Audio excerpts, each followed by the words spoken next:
إلى حضرة النبي المصطفى رسول الله صلى الله عليه وسلم آله الكرام. شونهم الفاتحة.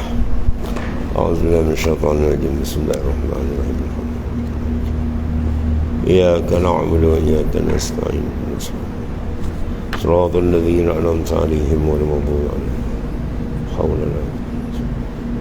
حسبنا الله ونعم الوكيل على الله. حسبنا الله ونعم الوكيل على الله توكلنا. حسبنا الله.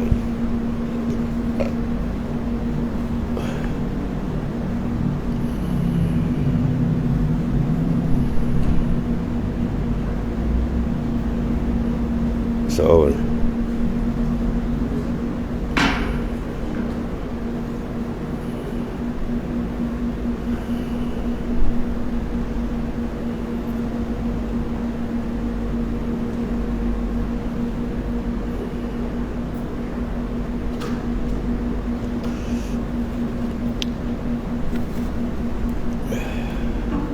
Bismillahirrahmanirrahim. Qala mu'alif qadasallahu sirrah. Kedelapan dia al-iradah. Situ betul.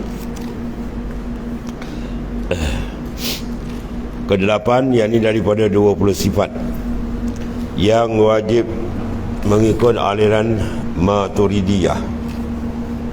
Kalau Asy'ariyah di 13 ni 13 sifat, maka dikatakan memada seorang itu mengenali Allah Subhanahu Wa Taala dalam bentuk, iaitulah membezakan antara qadim dengan muhdas, antara Tuhan dengan makhluk, supaya dia tidak jadi maknanya golongan mutasyabbihah, orang yang menyerupakan makhluk dengan Tuhan.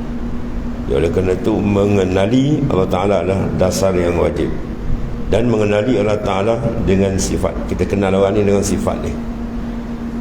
Maka oleh kerana itu ulama keluarkan dalam ahli sunnah wal jamaah Asy'ariyah dan Maturidiyah. Kalau Asy'ariyah dia keluarkan apa? 13 sifat, daripada sifat yang tidak terhingga banyak. La nuqsi sana'an 'alaika kama asnaita 'ala nafsi. Mana kami tak layak tak mampu nak puji sebagai kamu memuji diri kamu. Mana segala sifat kesempurnaan adalah milik Allah Ta'ala yang tidak terhingga banyak. Maka daripada itu dikeluarkan oleh ulama untuk mengenal dengan ijtihad di kalangan mutakallimin, ialah 20 indal Asy'ariyah dan 13 Asy'ariyah, 20 Maturidiyah. Maknanya dengan mengenal 20 sifat ni cukuplah. Dia boleh membezakan dan dikenal siapa Tuhan dia, itu maksudnya. Adapun sifat Allah Ta'ala tidak terhingga banyak, ya, yang segala kesempurnaan adalah milik Allah Ta'ala. Jadi yang ke-8 iaitulah iradah. Iradah dengan makna berkehendak. Berkehendak sini bukan makna berhajat. Berkehendak sini maknanya menentu, taksis maknanya. Kalau berkehendak dengan makna memerlukan, wasak iman. Tuhan tidak memerlukan, dia tempat diperlukan. Dia as-samad, tempat tumpuan. Berkehendak sini dengan makna berkehendak, ini menentukan. Sebab ta'aluk atau peranan iradat dipanggil taksis. Apa taksis? Menentukan. Masya'allahu kan wa ma lam yasha' lam yakun. Apa yang dikehendaki Allah itu saja yang berlaku. Apa yang tidak dikehendaki takkan berlaku. Jadi semua yang telah berlaku, sedang berlaku dan akan berlaku, semuanya duduk dalam taksisul iradah azalian, pada azal lagi dah. Ya, sedia kala lagi dah ada. Tuhan dah siap sebelum ada kita. Ya, maknanya itulah disiapkan oleh Allah Subhanahu Wa Taala penentuan, ya, iaitulah apa yang akan berlaku. Tiba saja masa yang ditentukan, maka dijadikan oleh Ta'ala dengan kudrat. Ini dia panggil apa? Ta'luk tanjizi hadis, ya, meluluskan apa yang telah dirancang. Maka dengan apa ta'luk sini panggil at-taksir, ya, kudrat dia panggil at-taksir. Kalau iradat ni ialah at-taksis, menentu. Menentu, kudrat, pelaksanaan, melaksanakan.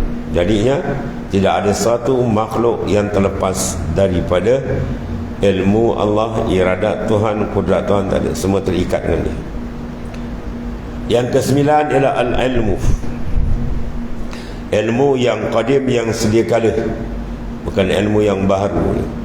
Dan ilmu Tuhan pula baqi, dia kekal, bersifat dengan baqa, dia kekal selamanya. Dan ilmu Allah Ta'ala pula la yakhfa alaihi syai', tidak terlindung atasnya oleh sesuatu pun. Bahkan sebelum ada makhluk sudah siap dalam pengetahuan Tuhan. Dipanggil apa tu? Ta'alluq at-takhsis. Ta'alluq ilmu dipanggil al-inkishaf. Mana nyata dalam ilmu Tuhan azalian pada azali, apa yang akan berlaku satu-satu dan seterusnya. Dan bukan sekadar Tuhan mengetahui zahir, bahkan benda yang tersembunyi batin semua dalam ilmu dia. Sebab semua itu adalah makhluk yang telah berada dalam pengetahuan Allah Ta'ala pada azali ini.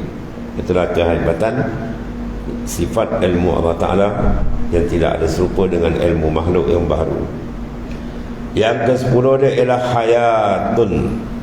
Hayat mana hidup. Sifat hidup Allah Ta'ala ni sedia kala dan dia kekal. Dan hayat dia bukan dengan roh, ya. Allah hidup dengan hayat, bukan dengan sifat roh, bukan dengan roh.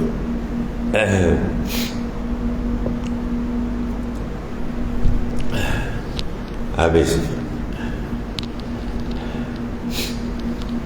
Jadi sifat hayat dia tidak ada ta'alluq. Dalam 7 sifat ma'ani semua ada ta'alluq, kecuali hayat dia. Kecuali hayat. Seolah ada dia mengesahkan saja, mengesahkan bersifat yang lain. Sebab kita sendiri pun kalau tak ada hidup, mati, habis. Sifat ilmu pun hilang, kudrat hilang, kuasa dia hilang, iradat semua hilang bila dia mati. Maka hayat kita adalah membayangi hayat Tuhan sebenarnya, ya, menunjukkan adanya hayat hidup Allah Ta'ala yang sejati, yang hakiki. Bagi hidup Allah Ta'ala ialah mutlak. Hidup Tuhan mutlak, hidup kita muqayyad. Apa beza dia? Mutlak maknanya tidak terikat dengan siapa. Adapun hidup semua makhluk termasuk kita dipanggil muqayyadah. Hayat al-muqayyadah mana hidup yang terikat. Umur kita pun kita tak tahu. Hebat mana manusia, umur dia tak tahu berapa tahun. Tarikh mati dia pun dia tak tahu bila. Dia rasa sihat mungkin dalam 10 tahun, rupa besok dah padam. Contohnya lah. Ya, tak ada siapa boleh mengurus ini, menandakan kuasa besar Allah Subhanahu Wa Taala. Dan ke-11 ialah sam'un, iaitu sifat sama'. Sama' dia mana pendengar. Dia terjemah sini mendengar, mendengar lain ni, tapi bolehlah. Dia kalau mendengar ni dia panggil apa? Mendengar dipanggil ta'alluq. Dengan ada dia sifat pendengar, maka sifat pendengar Allah Ta'ala mendengar. Mendengar tu ta'alluq sifat, ya. Sama mana sifatun wujudiyatun, ya, sifat yang wujud bagi zat Ta'ala.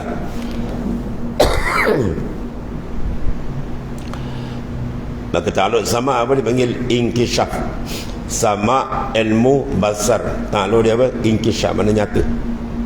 Nyata di ilmu Tuhan, nyata di pendengaran Tuhan, dan nyata pada basar Allah Subhanahu Wa Taala. Ya, cuma kenyataan nyata tu berbeza. Kita buat contoh, kalau kita, ya, kalau kita tengok contohnya apa? Contohnya kita mengetahui seorang qari yang masyhur. Kalau dululah contoh dia, siapa qari masyhur dunia? Syekh Basit, dan contoh dia. Jadi kalau kita lihat, maknanya dari sudut contoh ni, Syekh Basit kita tahu dia seorang qari, ya, yang sangat hebat. Maka itu dipanggil apa? Inkishaf ilmu. Nyata di ilmu kita tahu. Tiba satu masa dia datang ke Malaysia misalnya, ya, kemudian dia mana membuat persembahan bacaan ayat suci Al-Quran. Dia naik aja terpentas, kita tengok aja dia, itu dipanggil apa tu? Inkishaf basar. Oh, ni tuan dia, ya. Ya, ini rupanya tuan dia yang hebat ni. Kemudian bila dia melantunkan, ya, maknanya suara dia Masya Allah, kita pun dengar. Itu inkisyaf sama. Ya, itu inkisyaf sama. Jadi maknanya bila dia datang, dia pun menyampaikan bacaan dia, maka kita pun dapat mendengar. Dengar tu dengan sama, dipanggil inkisyaf sam'i. Adapun kita lihat wajah dia itu inkisyaf basar, maka tak sama. Inkisyaf tapi inkisyaf lain-lain. Dulu ilmu kita dah tahu, itu contoh dia lah. Jadi oleh kerana itu, sifat Allah Ta'ala yang maha sempurna, ilmunya, hayatnya, sama dan basar, tidak bercerai dengan kita. Tak bercerai tak apa, ta'aluk dia tu. Tidak ada seorang yang boleh terlepas daripada ilmu Tuhan. Tidak ada seorang yang boleh terlepas sama dan basar Tuhan. Dan tak ada satu makhluk pun termasuk kita yang boleh lepas dari iradah dan kudrah. Itu makna kita dengan Tuhan tidak bercerai, tapi tidak bersekutu. Tidak bercerai makna kita sentiasa dalam genggaman kekuasaan dia dan genggaman penentuan dia, genggaman pengetahuan dan pendengaran penglihatan dia. Tak lepas. Itu makna dia kata tak bercerai. Bukan bersekutu lah. Kalau bersekutu campur bukan, itu tak boleh. Ittihad tak boleh sebab hakikat lain-lain. Allah Ta'ala hakikat dia wajib, kita mungkin. Allah Ta'ala wujud, Allah Ta'ala tu wajibal wujud. Apa makna wajib? Ma la yutasawwaru fil aqli adamuhu. Barang yang akal tak terima ketiadaan, mesti ada. Adapun wujud kita dia panggil jaiz, harus. Mana ada pun tak apa, tak ada pun tak apa. Ma yasihu fil aqli wujuduhu wa adamuhu. Ada kita ada, tak apa. Kalau orang kata tak ada pun tak apa. Tuhan tak boleh, wajib, mesti maknanya, ya. Itu beza antara taraf wujud Allah Ta'ala yang mesti ada, dia panggil wujud yang mutlak, yang tidak dikawal oleh sesiapa. Bahkan dia yang mengawal segala-galanya. Allah yudabbirus samawati wal ard. Tuhan yang mentadbir langit dan bumi maknanya. Habis. Ini saya ringkas dia maknanya. Dan kalam yang ke-13. Kalam artinya berkata-kata. Ini panjang bahasan tu. Batu sekarang dinamakan ilmu ni ilmu kalam. Sebab di kalam tu ada 4 pembahasan kalam. Ada kalam nafsani, ada kalam mahasala bil masdar, ada kalam nafsani, ada kalam ismi, dan ada kalam ialah al-lafzi. Kalam yang dikendaki di sini adalah sifat perkata, sifat kalam yang ada di zat Tuhan, yang qadim, lagi pula baqi, sifat dengan baqa, kekal selama-lamanya. Kalam itu yang dikendaki di sini. Adapun Al-Quran itu dipanggil kalamullah juga. Itu kalamul lafzi, kita berlapas. Dia hakikat dia tu, dan Quran tu baru, ya, Quran. Tapi kalau secara umum kita cakap, kita kata qadim, sebab nak memelihara. Jangan sampai orang mengisbatkan kalam Tuhan pula jadi baru, ya. Ada kalam dipanggil nafsani, ya, nafsani. Kalau macam kita ni bersedia dia ni, ya. Walam yazal qailan alima. Lalu baca ayat kan, walam yazal tidak putus, mana sentiasa. Qailan, dia berkata, mana bercakap itu bukan. Maknanya mempersediakan perkataan. Macam kita kan, bila ada sifat kalam tu ada di kita, kita sedia nak bercakap. Bila masa boleh, itu dipanggil nafsani, itu qadim, ya. Dan sifat kalam tu qadim. Ada pun yang keluar prab, ini mahasala bi masdar, ni baru, ya. Kalau nisbah nak banding dengan Tuhan, nah, ya.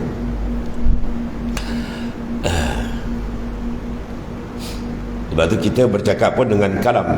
Kalam Tuhan tidak berhuruf, tidak bersuara. Kalam kita tak huruf, tak suara juga kan.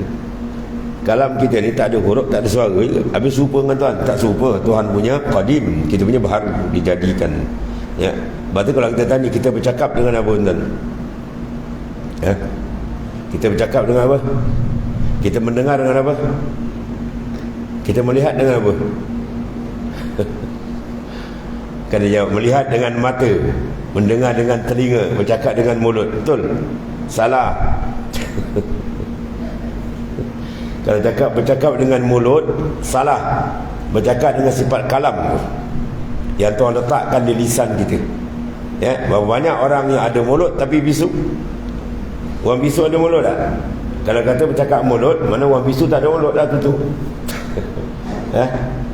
Kalau kita kata mendengar dengan telinga, orang pekak ada telinga tak? Ada? Mana kalau tak mendengar dengan telinga, mana bila tak dengar telinga tak ada lah. Apa? Mendengar bukan dengan telinga, mendengar dengan samak, sifat samak yang Tuhan letakkan di telinga kita tu. Ya, maka dengan ada sifat samak tu kita boleh mendengar. Melihat dengan basar, sifat basar yang Tuhan letakkan di mata.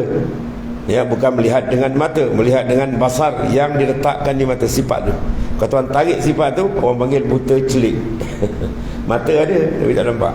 Sebab sifat tu Tuhan tarik. Ya, mendengar dengan sifat, maknanya sama, berkata dengan kalam. Ya. Banyak kita tanya, mendengar dengan apa? Telinga. Tuan ada telinga pasal tak dengar? Pasal dia jawab. Ya, melihat dengan apa? Mata. Tuan ada mata, kenapa buta? Tak nampak. Terpening dia. Dia cakap dengan apa? Mulut. Tuan ada mulut, kenapa tak dia cakap? Bisu. Wah, pening dia jawab. Ya. Sebab kalau Tuhan letakkan sifat kalam tu, di mana dia boleh cakap kan? Bila Tuhan letakkan sifat kalam di tangan, ya, tangan boleh cakap. Letak di kaki boleh cakap. Al-yawma nakhtimu ala afwahihim wa tukallimuna aydihim wa tash'aru arjuluhum bima kanu yaksibun. Al-yawma nakhtimu ala afwahihim, pada hari yang kami khatam, kami tutup mulut manusia dari buat penyaksian di akhirat esok. Dia nak pusing apa tak boleh Tuhan jahit. Ya, wa tukallimuna aydihim, dan bercakap dengan kami aid, tangan mereka. Kita letakkan sifat berkata di tangan boleh cakap. Sekian masa saya buat benda ni yang baik atas sebalik, semua cakap. Ya, wa arjulim, dan kaki tangan semua boleh cakap. Mana Tuhan letakkan sifat kalam tu, di mana tu dia boleh cakap. Ada makna dia, ya. Itu sedikit dia pembahasan. Kemudian ke-14, kaunuhu ta'ala qadiran. Ini ikut Asy'ariyah, Maturidiyah. Kalau Asy'ariyah 13 saja. Yang kalam tadi. Ya, kaunuhu qadiran maknanya keadaan yang kuasa. Situ dia terjemah yang kuasa, tak tepat. Kalau yang kuasa tu isim, qadirun tu makna yang kuasa. Kalau kaunuhu qadiran, keadaan yang kuasa. Keadaan dia dipanggil sifat hal, maknawiyah. Ya, sifat hal. Sifat hal ni kedudukan dia, dia tengah-tengah. Dia tak naik tangga ada sampai kita boleh lihat, dan dia tidak turun tangga tak ada sampai kita nafikan terus. Dia tengah-tengah. Faham? Ada benda yang wujud dia terus, ada benda yang tengah-tengah. Contoh, tuan-tuan makan satu makanan, ya, bila orang tanya sedap tak? Oh, sedap sungguh, dia kata. Makanan tu kita lihat tu benda wujudi, nampak. Sedap, nampak tak? Nampak. Sedap ni benda yang sabit saja, akal kita faham. Nak tengok tak boleh, nak napi pun tak boleh. Itu dipanggil hal. Ya, sifat hal. Nah, ketarif hal ialah lam tartaki ila darajatil mawjud hatta tusyahadah, wa lam tanhatta ila darajatil ma'dum hatta takuna adaman, bal hiya wasitatun bainal mawjud wal ma'dum. Sifat hal ni dia tak naik tangga ada sampai boleh lihat, dan dia tidak boleh dinafikan tak ada sampai adam mutlak, tidak juga. Dia duduk tengah-tengah. Ya, maka di sini kaunuhu ni sifat ahwal, sifat hal, keadaan. Sebab dia kena terjemah dengan keadaan yang berkuasa, keadaan yang berkendak tu. Kaunuhu muridan, kaunuhu aliman, keadaan yang mengetahui. Hayyan, keadaan hidup. Sami'an, keadaan mendengar. Basiran, keadaan mendengar. Dan mutakalliman, keadaan yang berkata-kata. Apa beza dengan ma'ani? Ma'ani adalah sifat wujudi. Contoh, kalau kita kata kita ada kudrah, kuasa, ya, sehat, maka sifat sehat tu akan kita faham. Tengok budak ni sehat, dia boleh melompat, melenting, berlari. Jadi kita apa keadaan dia? Keadaan dia sehat. Sehat tu sifat dia, keadaan tu ahwal dia. Ya, ada sifat dia tu mana bila nampak dia boleh keadaan boleh melenting, melompat, berlari, kita tahulah dia tu sehat. Sifat sehat tu kudrah, kuasa dia. Ya, maka ada keadaan tu hal, atau ringkas ni ayat.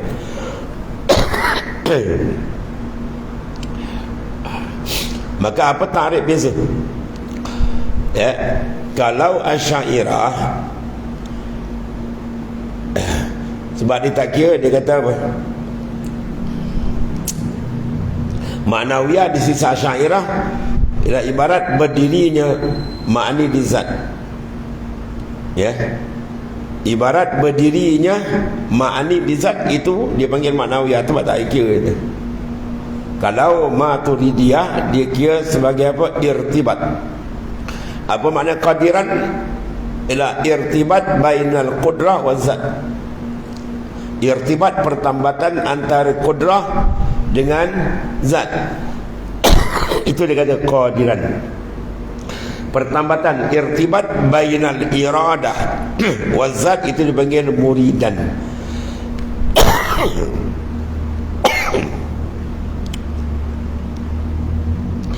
Dan itulah seterusnya pertambatan antara ilmu dengan zat.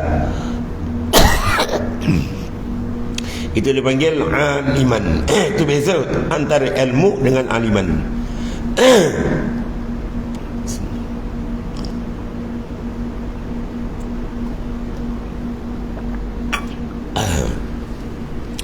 Habis itu atau sedikit dipanggil khilaf sutahiyah.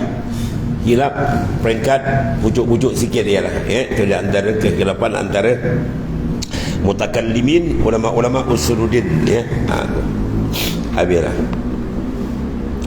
Ada pun setengah sifat yang mustahil atas hak ta'ala. Maka itu 20 sifat lawan ni. Segala sifat yang tersebut juga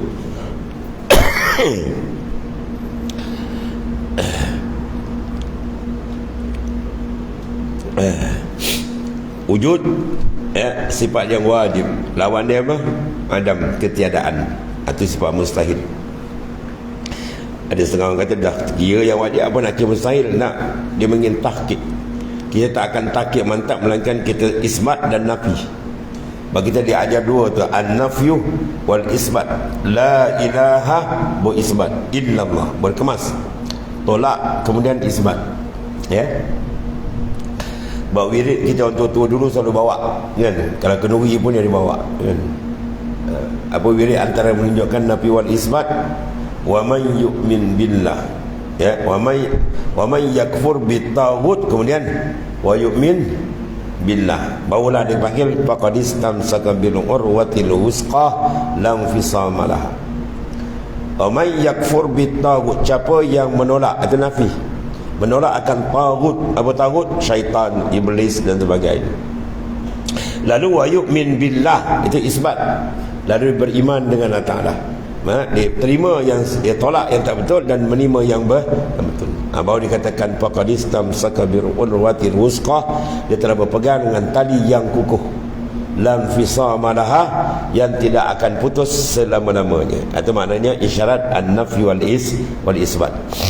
Dalam mazhab Syafi'i kita, seorang yang nak masuk Islam dia kena mengucap dengan lafaz syahadah, ya, syahadah, dan dalam dia ada nafi wal isbat.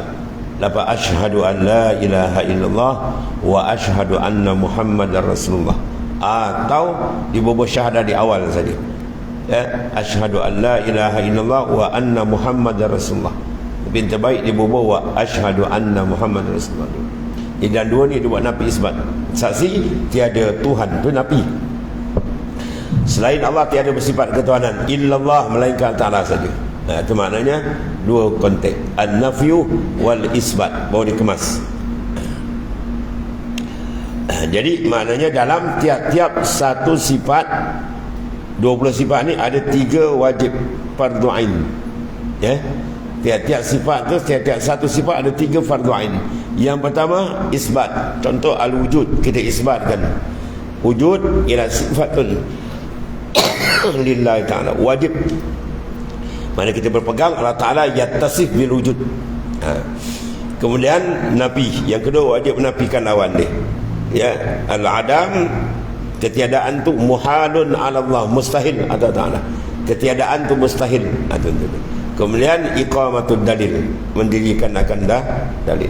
Sekurang-kurang dalil 2 patah je, ya, 2 patah je, tak banyak tu. Kalau tak dapat juga terkejunan laut ni.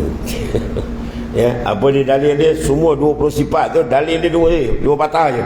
Hudusul alam, baharu alam, ya, 2 je patah. Baharu apa makna dia? Alam apa makna dia? Ya, biasa kata baharu alam. Dia tanya apa baharu alam? Baharu alam dia, memang tak faham dia. Baharu diambil dari kalimah hudus.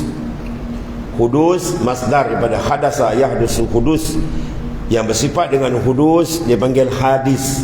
Bila banyak dia panggil hawadis. Mukhalafatu ta'ala lil hawadis. Hawadis jamak kalimah banyak. Kalau kalimah tunggal dia panggil hadisun, ha alif dal sa, hadis. Yang bersifat dengan apa hadis? Hudus.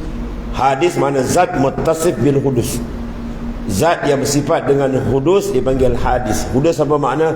Baharu. Bahasa Melayu kita dalam kitab dia terjemah baru. Arab panggil hudus. Ha dal waw sa, hudusun. Apa makna dia? Baharu. Ma sabaqahul adam walahikahul adam. Berarti kita mengaji usuluddin, kita faham satu kitab betul-betul cukup. Yang lain kita boleh kias kan? Tapi kalau tak faham 20 kitab dia ngaji, tanya dia hudus apa? Hudus. Dia tak faham. Ya. Satu kitab tuan-tuan faham tu ta'rif, ibarat ni. Lain semua dia boleh faham itu. Ya. Ada orang ni nak mengaji banyak kitab, satu kitab. Kadang-kadang tak faham. Dia faham betul. Baharu alam. Makna baharu apa? Ialah ma sabaqahul adam. Barang yang mendahulu akan dia oleh adamun, ketiadaan. Satu. Walahikahul adam, dan akan berhubung dengan ketiadaan. Siapakah yang awal dia tiada dan akhir dia tiada? Siapa dia? Ma siwallah, yang lain dari Tuhan. Semua makhluk kita semua. Semua makhluk adalah asalnya tiada dan kembali kepada tiada. Jadi kenapa hudusul alam, baharu alam dijadikan dalil kepada semua sifat? Sekarang kita tengok kewujudan Allah Ta'ala, dalil dia baharu alam. Sebab apa? Bila baharu alam, mana alam ni asal dia tidak ada. Tidak ada. Kan? Mana dikepit oleh ketiadaan. Asal tak ada, kembali tak ada. Sekarang nak pergi kepada ada, daripada tak ada kepada wujud ada. Boleh ke kalau tidak ada fa'il sani' yang menguruskan? Ada? Tak boleh. Ya. Bisa ada mujid, orang yang mengadakan akan dia. Ya. Baik, sekarang orang yang mengadakan, zat yang mengadakan itu, ya, bukan sembarangan zat. Bukan sembarangan orang yang boleh bersifat ijad, mengada, atau ikdam, meniada. Kita boleh mengada kan? Di kita pun kalau malaikat ambil, kita tak tahan. Ya, kita dikontrol, malaikat mau ambil nyawa kita, dan dia stop dulu, tak boleh, dia kentap je habis jalan.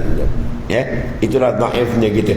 Tarikh lahir kita ditentukan, tarikh mati kita pun ditentukan, rezeki kita ditentukan, sakit sihat kita ditentukan, semua ditentu. Apa ada kita kan? Tak ada apa. Ya. Kita dipanggil apa? Makhluk. Apa makna makhluk? Allazi khuliqa. Benda yang dijadikan. Umur kita dijadikan, tarikh amal, rezeki semua dijadikan. Baik, sekarang yang boleh taraf yang boleh mengeluarkan daripada tiada kepada ada dan memadamkan kewujudan yang ada kepada makdum tiada dan mengurus segala, bukan sembarangan. Dia mesti tunggal. Itulah zat Allah Subhanahu wa taala. Ya, zat yang bersifat dengan ketuhanan sahaja, yang memiliki dan mengawal segala-galanya. Ya, yang tidak bersifat dengan ketuhanan, dia tidak ada kelayakan untuk mengurus, ya, segala makhluk. Ya, maka zat yang bersifat ketuhanan, di antara sifat dia yang kita bincang ni, kewujudan dia bukan kewujudan sembarangan. Wujud Allah Ta'ala ialah wujudul mutlak. Wujud makhluk semua dia panggil wujudul muqayyad. Tak sama tu. Kalau wujud muqayyad, dia tidak ada power untuk mengadakan, bahkan dia diadakan. Wujudul mutlak apa makna? Wujud yang dilepaskan, terlepas dari, terikat dengan sebarang sesuatu. Adapun wujud selain Allah dipanggil muqayyadun, wujud yang diikat. Siapa yang mengikat? Wujud mutlak yang mengikat dia. Allah yang mengikat kita, dan ada kita, tak ada kita, dan segala urusan kita dia tadbir. Bahkan bukan kita yang tadbir, semua makhluk. Allahu yudabbiru samawati wal ardh. Tuhan yang mentadbir langit bumi. Sebab tu memahami dan nampak pentadbiran Allah Ta'ala daripada suluhan ayat, ya ayuhan nas antumul fuqara ilallahi wallahu huwal ghaniyul hamid. Faham ayat ni, tuan-tuan kenallah siapa dia Allah Ta'ala, dan kenal siapa kita, ya. Dan pergi depan lagi, tuan-tuan akan naik daripada dalil kepada musyahadah, dan tuan-tuan akan rasa, tuan-tuan berjalan terasa dari dia tuan-tuan bercakap terasa dari dia, dan akhirnya tiada yang hakikat maujud melainkan dia, ya. Sampai taraf tu baru dikatakan iman dia sempurna betul, ya. Dia terlepas daripada 3 syirik, asyirkul jali, wasyirkul asghar, wasyirkul khafi. Baru dipanggil orang ni muwahidina haqiqatan, orang yang betul-betul mentauhidkan Allah Ta'ala zahiran wa batinan, zahir dan batin, ya. Baik. Sekaranglah ayat ini ulama Kufah beribu kitab ni. Ya ayyuhan nas, manusia. Kalau bukan tafsir, kenapa Allah Ta'ala sebut manusia, dia tak panggil makhluk lain? Bahawa manusia inilah yang banyak buat hal. Yang paling hebat pun manusia, yang banyak buat hal pun manusia. Paling hebat afdalul makhlukat wa huwa nabiyuna Rasulullah SAW. Kalau tak ada kena dia, tak ada jadi langit bumi. Itu ketinggian makam Islam. Dan sejak jahat makhluk pun manusia juga. Fir'aun, Karun, dia mengaku Tuhan. Dia juga kan, jadi Tuhan segegang tu, hei manusia, antum, engkau fuqara, fakir. Apa makna fakir? Muqayyad, terikat, ya. Kita terikat, mana fakir berhajat. Bila berhajat mana apa? Terikat. Sedangkan Allah Ta'ala ghaniyul hamid, wallahu huwal ghaniyul hamid. Allah Ta'ala ghaniyun. Apa makna ghaniyun? Kaya. Kaya dengan makna mutlak, dia tidak terikat dengan sesiapa.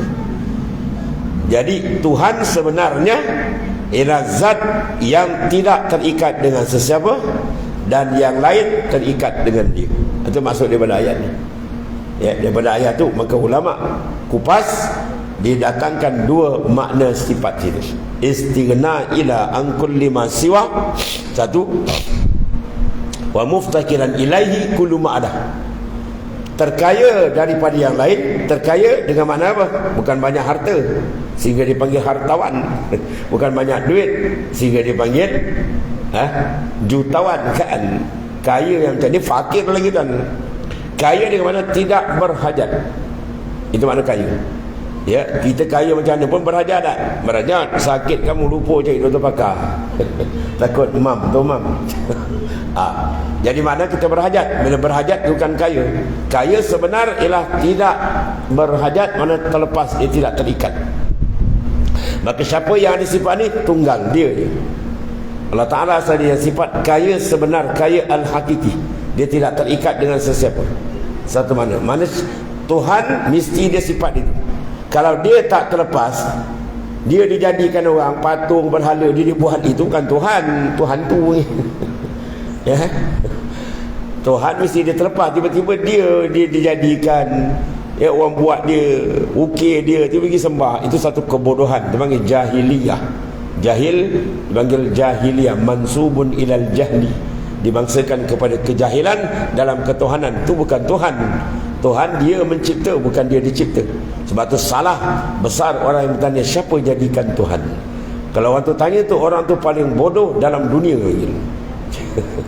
Ya, kalau ada orang tanya tentang ni, siapa jadi, dia boleh tanya siapa jadikan Allah Ta'ala, siapa jadi Tuhan.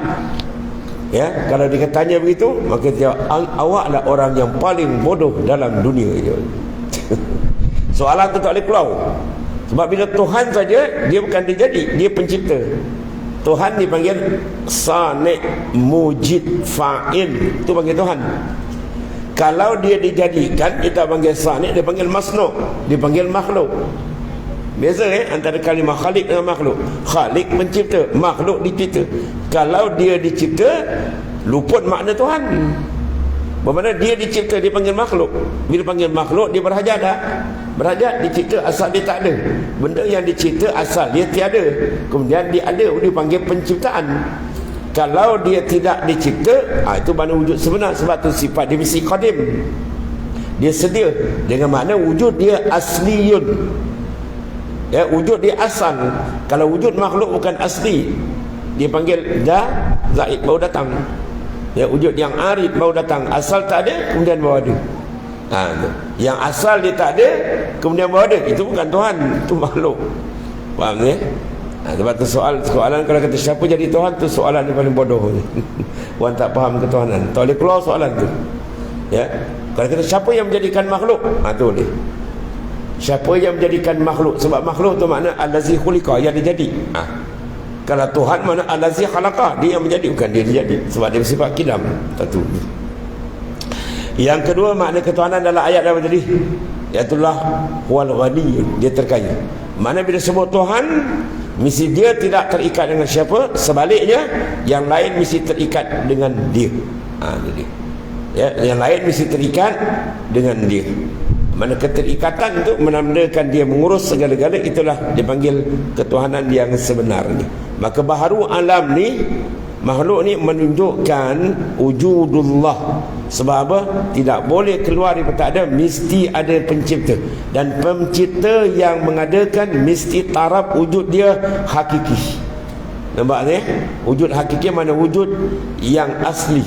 Kalau wujud dia tidak asli, jawab dia tak dijadikan orang, dia kena jadi. Ya? Jadi makhluk semua ni menunjukkan atas wujud hakiki Allah Ta'ala. Bila wujud hakiki, pembayangan wujud hakiki dibayang dengan dua sifat kemudian, kidam wal baqa. Kidam makna sedia, mana wujud dia asli, dia tak berhajat kita. Dan dia pula kekal, dia tak boleh binasa. Kalau binasa, itu hukum dia baharu. Jadi dua sifat masuk tu. Bila kata wujudul hakiki, maka dia yattasif bil kidami wal baqa wal mukhalafah. Masuk semua tadi. Ya, faham ni? Batu hebat ni bila kita zikir Allah, Allah. Itu dipanggil apa? Sultanul Azkar, raja bagi zikir. Sebab lapas Allah tu isim, alif lam lam ha tu, itu dia panggil lapas yang menunjuk kepada ismun, nama bagi yang mana zat yattasif bil uluhiyah. Bila isim nama, dia akan tunjuk pada apa? Musamma, tuan. Tuan tu dipanggil zat. Bila zat, ya, dia yattasif, bersifat, dia berangkai tadi. Disebut dia Allah, semua masuk tu. Asma dia masuk, awsaf sifat dia semua masuk. Ya, atau besar dia zikir Allah, Allah. Betul Quran kata apa? Wazkurisma rabbik, sebut oleh kamu isma rabbik, nama Tuhan kamu. Ya, cara sebut watabattal ilaihi tabtilah, cara tabattul mana kosongkan kalbi kamu yang lain. Baru kita tembak dengan nur zikir, barulah dia akan terbuka. Sinaran nur zikir itu akan memancar dalam kalbi, roh dan sir.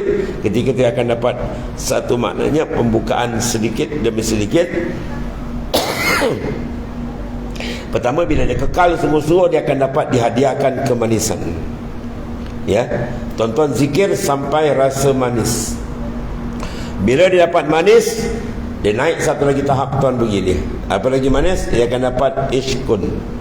Asyaqani wa asyiktahu. Dia akan asyik dengan aku. Berarti kalau kita zikir dapat kemanisan, podon lagi, insya-Allah dia akan terbuka raun kedua, asyik dengan Tuhan. Bila asyik, ketika itu rafa'tul hijab, aku buka hijab. Dia akan dapat ilmu laduni dan kepahaman-kepahaman yang lebih dekat tentang ketuhanan Allah yang maha dahsyat. Ya, bila dia dapat saja rafa'tul hijab, maka sirtu mu'aliman, akulah mengajar dia terus. Itu isyarat ilmu laduni yang disebut dalam Quran, wattaqullaha wa yu'allimukumullah. Kamu bertakwa subhanahu wa ta'ala, Tuhan ajar kamu sendiri. Ya, ilham rabbani lagi. Ya, dalam hadis Nabi kata, man amila bima alimah warasahullahu ilma ma lam ya'lam. Siapa beramal dengan ilmu dah tahu, Tuhan akan ajar ilmu yang belum tahu. Ini panggil ulumul laduniyah. Adapun ilmu kita ni dia panggil ilmu iktisabi atau ilmu al-amali. Dia ada dua jenis ilmu. Semua ada sabit dalam Quran dan hadis sahih daripada Nabi sallallahu alaihi wasallam. Itu pentingnya tuan, kasratuz zikr. Ya, banyakkan zikrullah. Dan zikir itu ada dua, satu zikir am dan satu lagi zikir yang dia khas, ada saluran yang khusus di bersanad. Kita ambil daripada guru ke guru sampai kepada Rasulullah SAW. Ini dipanggil zikrul darajat. Dia akan mengubah pergolakan rohani. Kalau nafsu daripada ammarah, dari lawama kepada mulhamah kepada mutmainnah, radiyah, marjah, dia akan naik atas. Dan kalau iman berat daripada iman, ilmu yakin, hakul yakin, kamal yakin, ini atas. ya, ke peringkat-peringkat berdasarkan pembersihan cermin qalbi. Lagi bersih, lagi terang, lagi sedap dia memandang, ya, atau keadaan. Habis itu.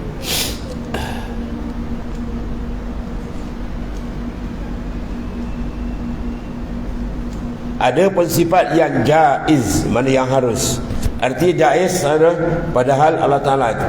Maka itulah berbuat mungkin. Mungkin apa? Semua makhluk. Mana boleh ada, boleh tak ada. Itu panggil mungkin. Nisbah kita ni ada pun tak apa, tak ada pun boleh juga. Ada panggil mungkin. Kerana nisbah kita pandang kita ni diadakan, dia panggil makhluk. Itu maksud dia. Kalau nisbah kita ni kesan, takluk, kudrat, iradat, maka kita dipanggil asar. Nama berbeza, benda sama je lah, ya. Seorang tadi orang panggil ayah. Siapa panggil ayah? Anak. Kalau abang dia panggil dia adik. Kalau dia ada cucu orang panggil dia datuk. Oh, orang yang sama je. Dan meninggalkan berbuat dia. Maknanya harus bagi Ta'ala nak jadikan makhluk kita ni, atau dia meninggalkan nak jadi, tak ada apa. Sebab kejadian Tuhan jadikan kita nikmat besar. Selepas iman dan Islam dia panggil nikmatul ijad. Nikmat Tuhan mengeluarkan kita tak ada kepada ada. Dapatlah kita menumpang sementara. Bukan lama kan, sementara kata dunia ni. Tak sampai pun suku hari akhirat, kan? Satu hari akhirat 1000 tahun dunia. Kalau suku hari 250. Ada orang umur 250, tak ada. 1/8 125 tahun pun tak ada, kan? Sementara itu kita atas dunia ni. Lepas Nabi kata annas niyam iza matu intabahu. Manusia atas dunia ni macam orang tidur je sebentar je. Iza mat, bila dia mati je, intabahu baru sedar dah. Semua dah tinggal. Masalahnya apa yang kita nak bawa? Menghadap Qadi Rabbul Jalil Allah Ta'ala. Ya, selamat betul cara dia, selamat dia sebenar di sana. Kalau tidak, sebalik je lah. Itu maknanya. Dan tiada perbuat akan dia, maka tiada wajib atasnya berbuat, ya, dia dan meninggal dia. Mana pada hukum Allah Ta'ala dia nak jadi makhluk ni bukan wajib dan bukan mustahil. Mana harus dia nak ada, tak nak ada pun tak ada hal bagi dia, ya? Itu maknanya kebesaran dan keagungan Allah. Dia tidak ada takkid, dia tidak diikat dengan sesiapa. Bahkan dia yang mengikat sesiapa. Bermula sifat yang wajib pada hak segala rasul pula. Ringkasan dia ambil sini. Pertama ialah sidqun, as-sidq. Mana benar.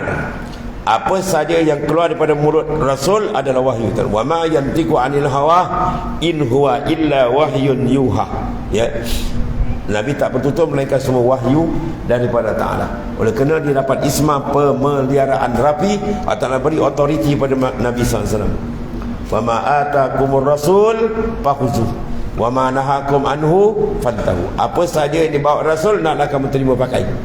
Dan apa yang dilarang naklah kamu tinggalkan. Mana kejayaan dunia dan akhirat terletak di atas mengikut akan arahan baginda sallallahu alaihi wasallam dan meninggalkan yang dilarang. Ya, man tamassaka bi sunnati dakhala al-jannah. Siapa berpegang teguh dengan sunnahku, maka jaminan syurga untuk dia. Teringkasan dia lah. Lawan dia apa? Kazib, dusta. Rasul tidak ada berdusta, kan? Ya. Kedua, al-amanah, amanatun, yakni kepercayaan. Lawan dia apa? Khianatun. Rasul tidak bersifat dengan khianat. Ya, tidak ada satu pun ayat Quran yang disembunyi, bahkan semua telah disampaikan oleh Rasulullah SAW, insan yang paling amanah. Terjemah amanah itu sebenarnya membuat benda yang wajib dan sunat, meninggal haram dan makruh. Batu makam Rasul dia naik, dia tak ada turun, maka Nabi Rasul dia naik. Malaikat dia stabil. Kita ni takut naik sikit turun banyak. Dia naik 2 inci, dia turun 20 kaki. Itu kita takut sebab kena maintain, kena jaga. Ya, iman dia yazid wa yanqus, dia bertambah dan dia berkurang. Bertambah dengan ketaatan, dia berkurang dengan kemaksiatan. Dan ketika tabligh artinya menyampaikan segala barang yang disuruh, mereka itu menyampaikan dia kepada segala makhluk. Mana Rasul adalah orang amanah, dia telah menyampaikan segala apa yang dia suruh sampaikan. Ya, apa tak sebut di sini? Fatana. Ya, fatana dia masuk dalam tabligh. Setengah kita ada sebut 4. Fatana, cerdik. Sebab lazim dia bertabligh, dia mesti cerdik. Tak boleh nak tabligh cerdik dengan dia. Dia nak sampai tapi tak cerdik. Dia pula tanya orang, boleh. Sebab syarat dia mesti ada fatanah. Maka tempat tanah dia tadakhul, dia termasuk. ya, dalam makna tabligh, menyampaikan apa yang disuruh sampai oleh Allah Subhanahu wa taala. Itulah sifat kemuliaan rasul insan yang mulia. Laulaka ma kanatil aflak, tidak kena engkau ya Muhammad aku tak jadi ke langit bumi. Itulah ketinggian rasul, dan banyaklah kita berselawat. Pintu menuju Allah ila Rasulullah SAW, ya, dan pintu menuju Rasul ila mursyidul kamil, ya. Kemudian wallahu a'lam. Bismillahirrahmanirrahim. Alhamdulillah wassalatu wassalamu ala sayyidina wa maulana Muhammadin. Allahumma ighfir lana. Alhamdulillah. Subhanakallahumma